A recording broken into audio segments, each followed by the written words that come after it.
Hello friends, this is Akanksha Singh. Welcome you on YouTube channel way to JRF। हम discuss करने वाले हैं TGT PGT GIC 2021 के लिए मोस्ट इम्पॉर्टेंट क्वेश्चंस। तो ये इम्पॉर्टेंट क्वेश्चंस का पार्ट 4 है। अब इसमें सब्जेक्ट वाइज रिवाइज़ कर रहे हैं। तो अभी एग्ज़ाम तक हम सारा पूरा टॉपिक वाइज सारे सब्जेक्ट वाइज हम पूरा रिवीजन कवर कर लेंगे और लास्ट में हम करेंगे एक बिल्कुल फाइनल रिवीजन जिसमें हम सारे टॉपिक एक साथ कवर करेंगे। एंड अगर अभी तक आपने चैनल सब्सक्राइब नहीं किया है तो चैनल को सब्सक्राइब जरूर कर लीजिएगा। एंड टेलीग्राम चैनल का लिंक डिस्क्रिप्शन बॉक्स में दिया है, वहाँ से आप टेलीग्राम चैनल ज्वाइन कर लीजिए, आपको सारा PDF वहाँ पे मिल जाएंगे। एंड अगर वीडियो अच्छी लगे तो लाइक एंड शेयर ज़रूर करिएगा। सो स्टार्ट करते हैं वीडियो। सबसे पहला क्वेश्चन है, पटोला यहाँ से संबंधित है। पटोला कहाँ मीन्स कहाँ से संबंधित है, कहाँ का ट्रेडिशनल है, ये कहाँ का ट्रेडिशन है पटोला। तो पटोला जो है वो गुजरात से संबंधित है। बनारस से अगर हम बात करें तो यहाँ से ब्रोकेड हो जाता है, और हम अगर बंगाल वेस्ट बंगाल की बात करें तो यहाँ से हो जाता है जामदनी। तो पटोला जो है वो गुजरात से रिलेटेड है। ये टाई एंड डाई है, एक टाई एंड डाई का मेथड है। नेक्स्ट क्वेश्चन आता है, Kashmiri embroidery is known as. इसमें जो कश्मीरी एम्ब्रॉयडरी है, कश्मीरी एम्ब्रॉयडरी को और किस नाम से जानते हैं? फुलकारी, चिकनकारी, कसीदाकारी या कसूती। तो जो कश्मीरी एम्ब्रॉयडरी है इसको कसीदा के नाम से जानते हैं। तो फुलकारी जो है ये पंजाब की एम्ब्रॉयडरी है, इसको फुलकारी पंजाब की एम्ब्रॉयडरी है, ठीक है। चिकनकारी उत्तर प्रदेश यूपी लखनऊ की है, ठीक है। एंड बची कसूती, तो आपको बताना है ये कसूती कहाँ की एम्ब्रॉयडरी है, कसूती कहाँ की फेमस एम्ब्रॉयडरी है, ये आपको कमेंट सेक्शन में आंसर करके बताना है। अगर कश्मीर की बात करें तो ये है कसीदाकारी।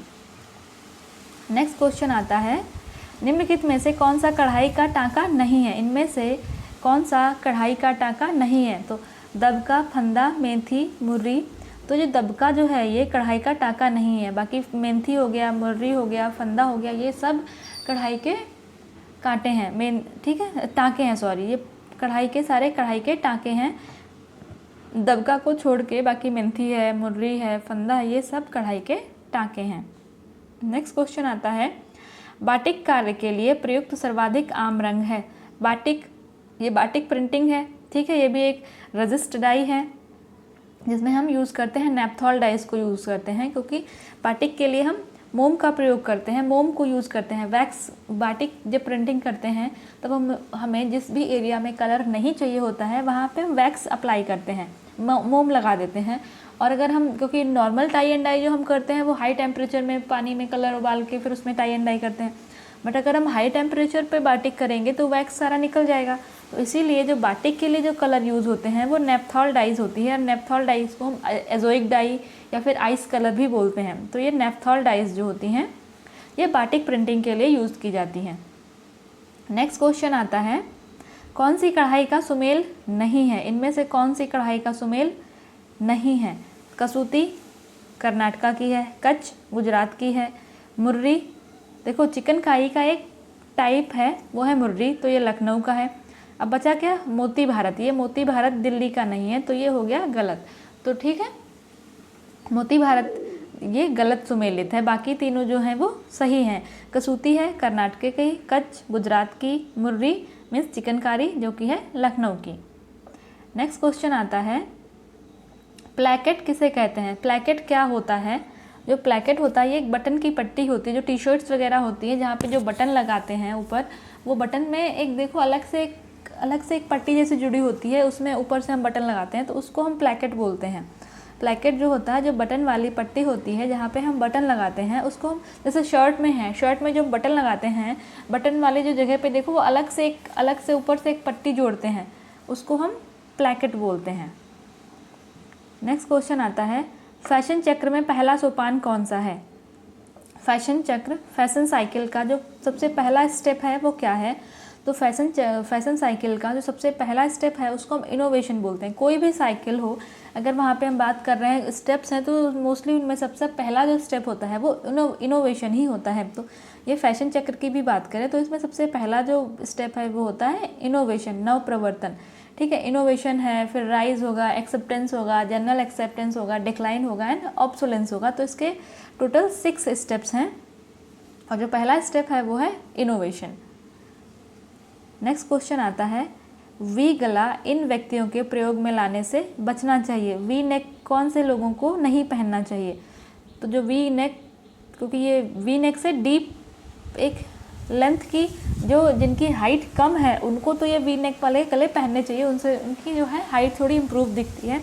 पर जो पहले से ही लंबे और पतली गर्दन वाले लोग हैं, ऐसे लोग जिनकी गर्दन जो है लंबी और पतली है, उनको वी गले वाले, जो ये वी स्टाइल वाले जो गले हैं, इनको इस टाइप के गले के कपड़े नहीं पहनने चाहिए।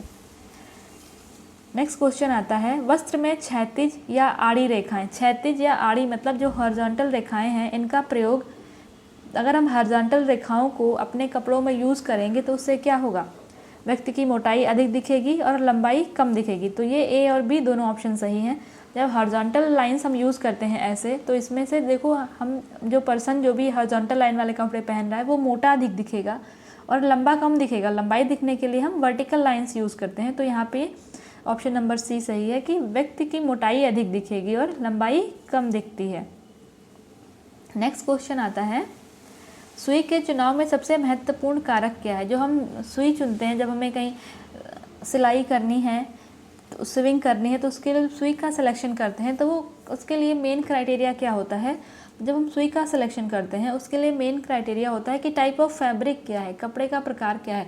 अगर बहुत सॉफ्ट कपड़ा है तो उसके लिए बहुत फाइन निडल लेंगे, थिक कपड़ा है, मोटा कपड़ा है तो उसके लिए थोड़ी मजबूत हार्ड निडल लेंगे से, ठीक है। तो जो भी सुई है, सुई का निडल का जो सिलेक्शन है वो टाइप ऑफ फैब्रिक पे डिपेंड करता है कि फैब्रिक का टाइप क्या है।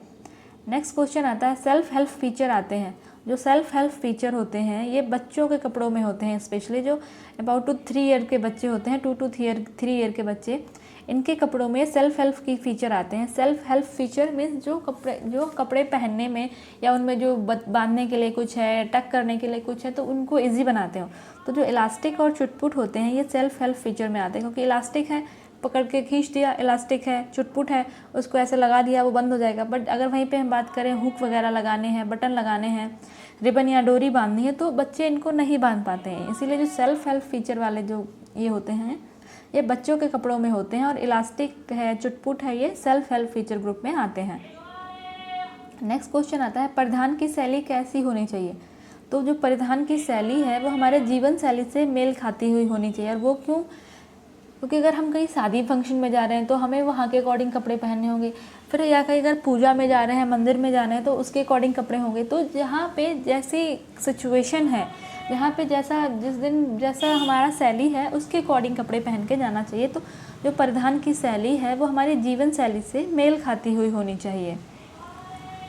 नेक्स्ट क्वेश्चन है, वृद्धावस्था व्यक्ति के लिए वस्त्र, जो ओल्ड एज के पीपल हैं, ठीक है, ओल्ड एज के पीपल के लिए अगर हम क्लॉथ का सिलेक्शन कर रहे हैं, कपड़ों का चुनाव कर रहे हैं, तो इसके लिए मुख्य मेन क्या बात ध्यान में रखनी चाहिए? क्योंकि जो ओल्ड एज वाले पीपल होते हैं उनको सिंप्लिसिटी और पीस, शांति पसंद होती है, तो उनके लिए कैसे हल्के रंग के कपड़े होने चाहिए। और जो बच्चे होते हैं, छोटे जो चिल्ड्रन हैं, ठीक है, उनके लिए डार्क कलर के कपड़े होने, जैसे रेड है, ग्रीन है, क्योंकि उनको डार्क कलर अच्छे लगते हैं। जब हम ओल्ड एज में, जो ओल्ड एज के पीपल हैं उनको पीस पसंद होती है, लाइट कलर के कपड़े पसंद होते हैं, आराम चाहिए होता है, तो उनके लिए लाइट कलर के कपड़े, हल्के रंग के कपड़े चुनाव करते हैं। तो जब भी हम ओल्ड एज के लिए कपड़े चुनते हैं तो उनके वहाँ पे सबसे ज़्यादा जो ध्यान रखने वाली बात है वो है कि उनका कलर ध्यान में रखना है, हल्के रंग के कपड़े लेने हैं। नेक्स्ट क्वेश्चन आता है, कपड़ा सिलने से पूर्व ड्राफ्टिंग क्यों करनी चाहिए? जब कपड़ा सिलने से पूर्व ड्राफ्टिंग क्यों करनी चाहिए? ड्राफ्टिंग में जो भी हमें कपड़ा सिलना है उसके मेजरमेंट्स लेते हैं, फिर कपड़े पे उनको ट्रांसफ़र करते हैं, यही सब करते हैं ना। तो इससे क्या होता है, कपड़ा व्यर्थ नहीं जाता है, कपड़ा गलत कटने की संभावना रही रहती है, या फिटिंग अच्छी आती है। तो हम जब ड्राफ्टिंग लेते हैं, जब हम ड्राफ्टिंग करते हैं, ड्राफ्टिंग में हम मेज़रमेंट लेते हैं और कपड़े को काटते हैं। तो फिटिंग तो ये जब सिलने के बाद में आती है। तो ऑप्शन नंबर डी सही हो गया कि ए और बी दोनों सही है।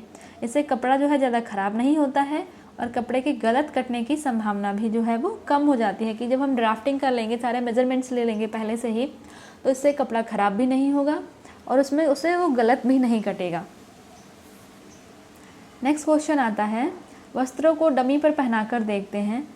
जो हम वस्त्र जो डायरेक्ट डमी पर पहनाते हैं उनसे बाद वहाँ से डायरेक्ट मेजरमेंट लेते हैं, तो उसको हम बोलते हैं ड्रेपिंग, ठीक है। एक ड्रेपिंग होती है और ड्राफ्टिंग होती है, ठीक है, ड्रेपिंग एंड ड्राफ्टिंग। इसमें आपको बताना है कि 2D मेथड कौन सा है और 3D मेथड कौन सा है। इसमें एक मेथड को 2D बोलते हैं, एक मेथड को 3D बोलते हैं। तो आपको बताना है कि ड्रिपिंग, ड्राफ्टिंग और ड्रिपिंग दोनों जो मेथड है इनमें से 3D मेथड किसको बोलते हैं एंड 2D मेथड किसको बोलते हैं। ये क्वेश्चन 1-2 बार एग्जाम में पूछा भी गया है। तो इसका आंसर आपको देना है कि इसमें 3D मेथड कौन सा है ड्रिपिंग एंड ड्राफ्टिंग में, और 2D मेथड कौन सा है, 2 dimensional and 3 dimensional. Next question आता है, चिकनाई अवशोषक विधि में प्रयुक्त नहीं होते हैं। जहाँ पे ये नहीं वाले क्वेश्चन होते हैं इनको बहुत ध्यान से पढ़ना रहता है। चिकनाई अवशोषक विधि में प्रयुक्त नहीं होते हैं फ्रेंच चॉक और मुल्तानी मिट्टी, पाउडर मैग्नीशिया, मूंग का आटा या पेट्रोल। तो पेट्रोल जो है ये चिकनाई अवशोषक विधि में यूज़ नहीं होता है। पेट्रोल को हम यूज़ करते हैं ड्राई क्लीनिंग के लिए। बाकी सारे जो हमने ये एब्जॉर्प्शन मेथड है, ये अवशोषक विधि है, एब्जॉर्प्शन मेथड है, इसके लिए हमें कुछ ऐसा मटेरियल यूज़ करना होता है जो चिकनाई को एब्जॉर्ब कर ले। तो जैसे फ्रेंच चॉक है, मुल्तानी मिट्टी है, पाउडर है, मूंग का आटा है, ये सब चीज़ें ऑयल को एब्जॉर्ब कर लेती हैं। इससे कपड़े को क्लीन करने में आसानी रहती है। तो जो अवशोषक विधि है उसमें फ्रेंच चॉक, मुल्तानी मिट्टी, पाउडर मैग्नीशिया, मूंग का आटा ये सब यूज होता है। बट जो पेट्रोल है ये हम ड्राई क्लीनिंग के लिए यूज़ करते हैं। तो पेट्रोल जो है ये अवशोषक विधि में यूज नहीं होता है। अगर हम नेक्स्ट क्वेश्चन की बात करें तो जैवेल वाटर क्या है, जैवेल पानी क्या है। तो जैवेल वाटर जो है एक तरह का ब्लीचिंग एजेंट है। इसको वैसे ब्लीचिंग एजेंट यूज़ करते हैं। तो ब्लीचिंग एजेंट क्या करते हैं, कपड़े के दाग छुड़ाने के लिए जैवेल वाटर को कपड़े के दाग छुटाने के लिए यूज़ किया जाता है, as a bleaching agent use किया जाता है। नेक्स्ट क्वेश्चन आता है, साबुन की अपेक्षा संश्लेषित अपमार्जक सफाई के लिए अच्छे होते हैं क्योंकि। जो साबुन की अपेक्षा जो संश्लेषित अपमार्जक होते हैं लाइक डिटर्जेंट्स होते हैं, तो ये सफाई के लिए अच्छे क्यों होते हैं, क्योंकि ये कठोर जल में अवक्षेपित नहीं होते हैं। मीन्स जो कठोर जल में अगर हम साबुन के साथ कपड़े धोते हैं तो उसमें झाग नहीं बनता है और कपड़ा अच्छे से साफ़ नहीं होता है। वहीं पे हम जब ये डिटर्जेंट्स या संश्लेषित अपमार्जक यूज़ करते हैं तो ये कठोर वाटर, जो हार्ड वाटर है, कठोर पानी में भी आराम से कपड़े धोने के लिए यूज़ किए जा सकते हैं और ये कठोर जल में अवक्षेपित नहीं होते हैं। नेक्स्ट क्वेश्चन आता है, किस रंगाई की विधि में मोम का प्रयोग किया जाता है। अभी हमने लास्ट में डिस्कस किया कि जो बाटिक पेंटिंग है वहाँ पे हम मोम का यूज़ करते हैं, वैक्स का यूज़ करते हैं। नेक्स्ट क्वेश्चन आता है, एजोइक डाई क्या है। एजोइक डाई को हम सल्फोनिक डाई भी बोलते हैं और एजोइक डाई जो है ये बाटिक प्रिंटिंग के लिए जब हम यूज़ करते हैं तो इसमें एजोइक डाई यूज़ होती है बाटिक प्रिंटिंग के लिए और इसको सल्फोनिक एसिड डाई भी बोलते हैं। Sulphonic acid dye, azoic dye है इनको सल्फोनिक एसिड डाई भी बोलते हैं। नेक्स्ट क्वेश्चन आता है, नील लगाने वाले कर्मक प्रयोग किए जाते हैं। नील, ये तो बहुत इजी क्वेश्चन है। नील किस पे लगाते हैं, वाइट कपड़ों पे। तो सिंपल सी बात है, जो नील ब्लूइंग एजेंट हैं, नील लगाने वाले मीन्स ब्लूइंग एजेंट, इनको सफ़ेद कपड़ों पर यूज़ किया जाता है। अब कलर्ड कपड़े पे तो ब्लू दिखेगा ही नहीं। तो जो वाइट क्लॉथ होते हैं इनमें शाइनिंग लाने के लिए, लक्ष्चर लाने के लिए ब्लूइंग करते हैं, ये नील करने वाले कर्मक प्रयोग किए जाते हैं। नेक्स्ट क्वेश्चन आता है, चिकनकारी कला का उद्भव केंद्र कहाँ है। Chikankari Lucknow UP Uttar Pradesh, Lucknow UP Uttar Pradesh. अगर हम चिकनकारी के उद्भव क्षेत्र मतलब कहाँ से इसका ओरिजिन है उसकी बात करें तो चिकनकारी जो है लखनऊ का ओरिजिन है, लखनऊ यूपी। नेक्स्ट क्वेश्चन आता है, सिलाई की मशीन भारी चलती है। सिलाई की मशीन भारी कब चलती है, जब उसमें तेल व सफाई की कमी होती है, तब सिलाई की मशीन ये भारी चलती है। नेक्स्ट क्वेश्चन आता है, साधारणतया शुष्क धुलाई इन्हें दी जाती है। शुष्क धुलाई मतलब ड्राई क्लीनिंग। ड्राई क्लीनिंग किसमें की जाती है, जो कपड़े सॉफ्ट होते हैं और जो कपड़े जिसमें पानी के जो कांटेक्ट में आते हैं, पानी के कांटेक्ट में आने पर जिन कपड़ों की जो स्ट्रेंथ है वो कम हो जाती है, उनके लिए मेनली ड्राई क्लीनिंग यूज़ करते हैं। तो वो हो जाते हैं वूल एंड रेशम और ऊन के लिए हम ये जो है ड्राई क्लीनिंग यूज़ की जाती है। नेक्स्ट क्वेश्चन आता है, विरंजक जो जैवेल वाटर भी कहलाता है। एक तो देखो जैवेल वाटर जिसको हम ब्लीचिंग एजेंट कहते हैं, ठीक है, एक इसका नाम हो गया ब्लीचिंग एजेंट और इसको यूज़ करते हैं दाग धब्बे छुड़ाने के लिए और इसका एक जो केमिकल नेम है उसको हम कहते हैं सोडियम हाइपोक्लोराइट। जैवेल वाटर का जो केमिकल नेम है इसको हम कहते हैं सोडियम हाइपोक्लोराइट। नेक्स्ट क्वेश्चन आता है, परिवार का लक्ष्य पूरा करने में परिवार के साधन का उपयोग करने का निर्णय लेने की प्रक्रिया की माला को कहते हैं।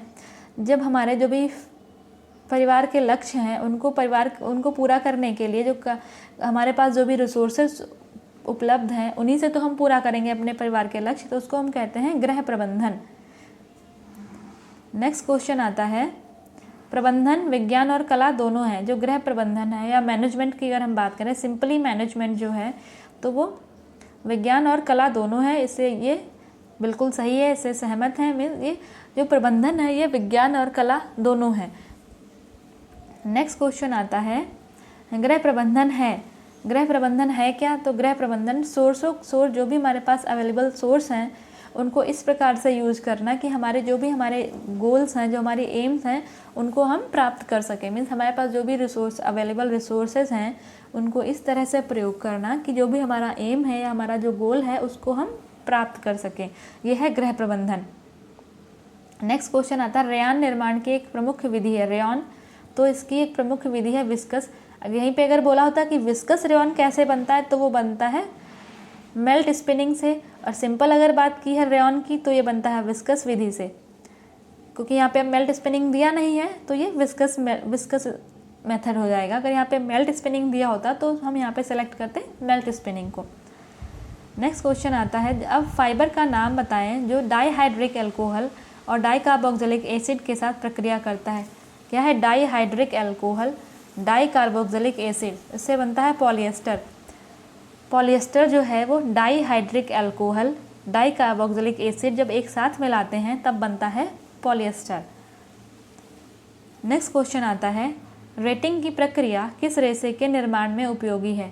रेटिंग, ठीक है, रेटिंग की प्रक्रिया, रेटिंग मीन्स क्या होता है? किसी चीज़ को गलाना, उसको बोलते हैं रेटिंग। तो रेयॉन के लिए भी रेटिंग करते हैं क्योंकि रेयॉन जो है ये रीजेनरेटेड सेलुलोज से बना है। रीजेनरेटेड मीन्स जो भी वुड पल्प होगा, वुड, ठीक है, वुड पल्प है, ये कहीं से सेलुलोज मिल गया तो ये सब सेलुलोज को जब गला के तभी तो बनाएंगे, क्योंकि रेयॉन अभी हमने पीछे पढ़ा किससे? मेल्ट स्पिनिंग से बनता है। तो मेल्ट स्पिनिंग के लिए हमको ये जो भी हमारे पास जो रॉ मटेरियल था उसको लिक्विड फॉर्म में लाना पड़ेगा। तो रेटिंग मतलब जो भी हमारे पास रॉ मटेरियल है उसको गला के लिक्विड फॉर्म में लाना, उसको बोलते हैं रेटिंग। ये रेटिंग एक और नेचुरल फाइबर है जिसमें यूज़ की जाती है। ओके, ऑप्शन में दे देती हूँ, फ्लैक्स में या कॉटन में या वूल में, इनमें से आपको बताना है कि जो रेटिंग वाली है ये प्रोसेस किस पे यूज़ की जाती है। यहाँ पे तो ये ऑप्शन है रेयॉन, उसके बाद अगर कॉटन दिया है, फ्लैक्स दिया है, वूल दिया है, तो इनमें से किस में से रेटिंग की प्रोसेस यूज़ की जाती है। तो अब आपके पास हो गए 2 क्वेश्चन। पहला तो ये 2D या फिर 3D, इसमें ड्रिपिंग एंड ड्राफ्टिंग 2 मेथड है। इसमें 2D मेथड कौन है और 3D मेथड कौन है, मीन्स 2 डायमेंशनल कौन सा है, 3 डायमेंशनल कौन सा है। अब सेकेंड की बात करें तो ये हो गया, जो रेटिंग मेथड है ये कॉटन के लिए यूज़ किया जाता है, लिनन के लिए यूज़ किया जाता है, वूल के लिए यूज़ किया जाता है। इसमें आपको करेक्ट आंसर बताना है कि ये रेटिंग प्रोसेस और रेयॉन के बाद और जो नेचुरल फाइबर जो है, नेचुरल फाइबर में कौन से नेचुरल फाइबर में रेटिंग की प्रोसेस यूज की जाती है। नेक्स्ट क्वेश्चन आता है, निम्नलिखित में से कौन प्रबंधन के कार्यों से संबंधित है? मैनेजमेंट से संबंधित है, वो है हेनरी फ्योल। यहाँ पे मैनेजमेंट के फंक्शन की बात की है। अगर प्रिंसिपल्स की बात करते तो ये टेलर हो जाते। जहाँ पे फंक्शन की बात करते हैं वो है हेनरी फ्योल। तो इसको हम याद कर सकते हैं, F से फंक्शन, F से फ्योल। ठीक है, कई बार कन्फ्यूजन हो जाता है ना, कैसे याद करें कि फंक्शन से कौन रिलेटेड है, प्रिंसिपल से कौन रिलेटेड है। तो जो फंक्शन से रिलेटेड है वो है फ्योल और जो प्रिंसिपल से रिलेटेड है वो है टेलर। नेक्स्ट क्वेश्चन आता है, व्यवस्था का सिद्धांत संगठन में शक्ति है क्या कहलाता है? ये यूनिटी, ठीक है, पावर इन यूनिटी, संगठन में शक्ति है। ये क्या है? ये एक है मैनेजमेंट फंक्शन है। फंक्शन जो मैनेजमेंट है, मैनेजमेंट का एक फंक्शन है।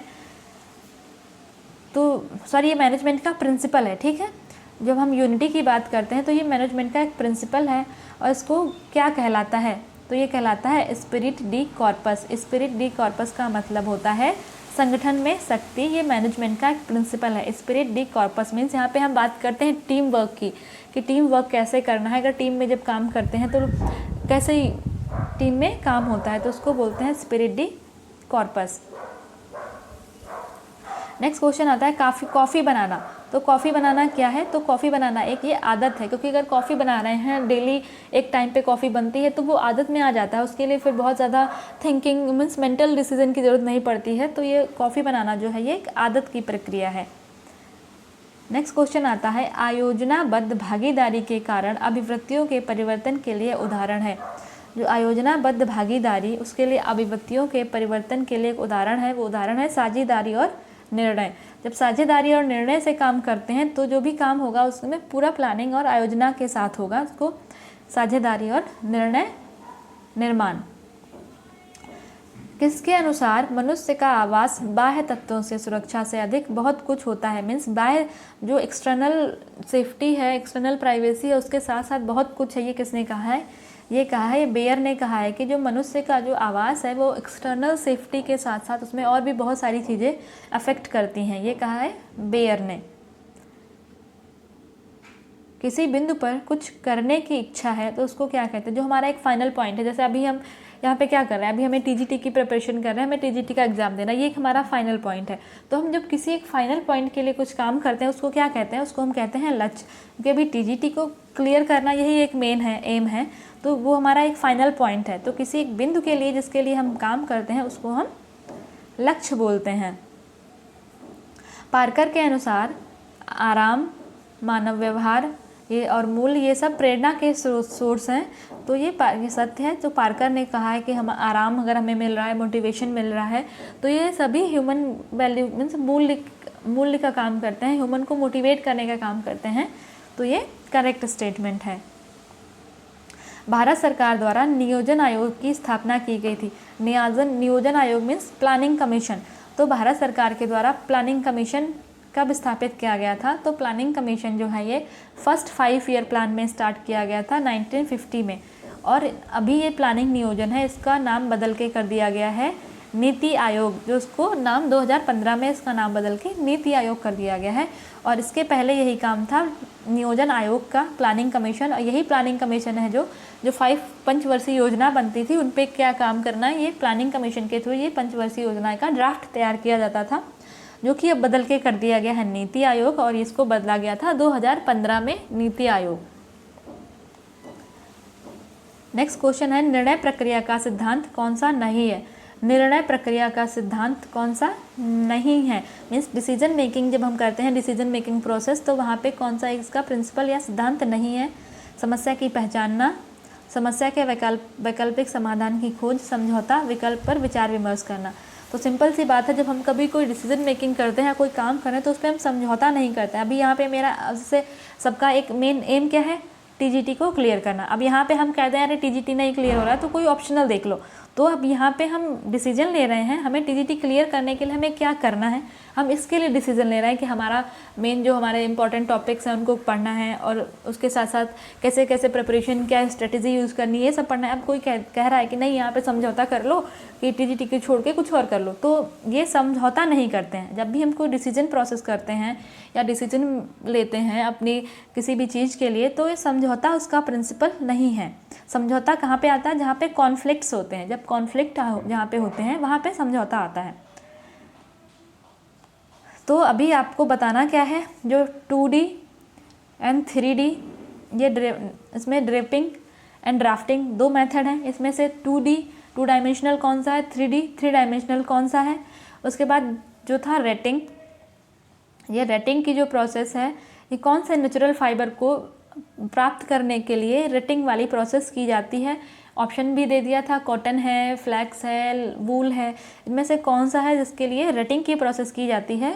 और ड्राफ्टिंग एंड ड्रेपिंग में 2D मेथड कौन सा है, 3D मेथड कौन सा है, ये भी आपको बताना है। एंड वीडियो अगर अच्छी लगी हो तो लाइक एंड शेयर ज़रूर करिएगा। एंड अभी हम आगे ऐसे ही एग्ज़ाम तक सारे मीन्स जितने भी टॉपिक वाइज हैं, सारे टॉपिक वाइज इंपॉर्टेंट क्वेश्चन का रिवीजन स्टार्ट रखेंगे। एंड अगर अभी तक आपने चैनल सब्सक्राइब नहीं किया है तो चैनल को भी सब्सक्राइब जरूर कर लीजिएगा। मिलते हैं नेक्स्ट वीडियो में, तब तक के लिए wish you all the very best, good luck, bye bye.